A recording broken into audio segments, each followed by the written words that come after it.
Le 25 décembre 2015, avec mon voisin, nous avons créé ce potager. Nous n'étions que deux. C'est un endroit idyllique pour nous. À Paris, en plein centre de Paris, on a un endroit féerique. Il y avait une volonté de végétaliser l'espace urbain. C'est-à-dire, on avait vu qu'il y avait d'autres résidences avec des espaces bétonnés, goudronnés. Et donc, nous, on s'est dit, on a la chance d'avoir un espace où il y a une végétalisation et qu'en plus, on est acteur de cette végétalisation.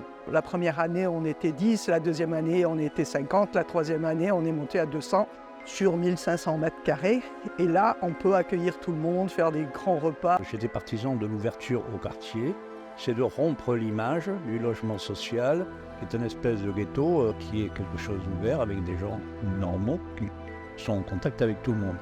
Un petit enfant est passé un jour où j'étais au potager, il m'a dit « c'est la fête de maman, c'est son anniversaire, est-ce que tu peux me donner 2 ou 3 roses pour que je lui offre ?» Je me suis dit rien que pour ça, ça vaut le coup. Ça fait partie de nos émotions, quoi, voilà.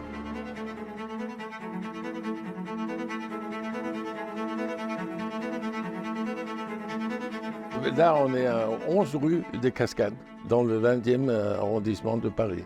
Et on habite dans cet appartement depuis 25 ans. J'ai toujours eu des problèmes de genoux, mais je commençais vraiment à souffrir au point où c'était vraiment horrible. J'ai entendu parler de la possibilité de faire une demande auprès de Paris Habitat d'une rénovation de notre salle de bain. Je pense que c'est important d'anticiper. Moi, j'ai 72 ans et mon mari 77 et on espère bien vieillir dans cet appartement. Laisser les gens vieillir chez eux et d'éviter les EHPAD et autres institutions le plus tard possible. Et le fait d'être déraciné, plus on vieillit, plus on aime être dans le monde qu'on s'est créé, son petit univers. C'est important cette idée qu'on puisse être chez soi.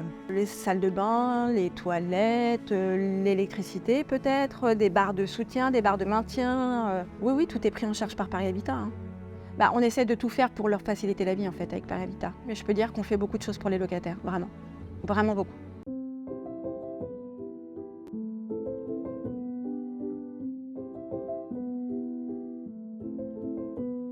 Je suis locataire, ça fait 50 ans, depuis 1974 au mois d'octobre. C'est un peu égoïste d'habiter dans un grand appart où effectivement il n'y a plus les enfants et qu'il y a une famille nombreuse qui attend.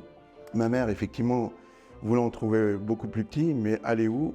Les voisins lui ont demandé de faire un échange de logement, sachant qu'eux, ils voulaient trouver plus grand, mais ils n'arrivaient pas.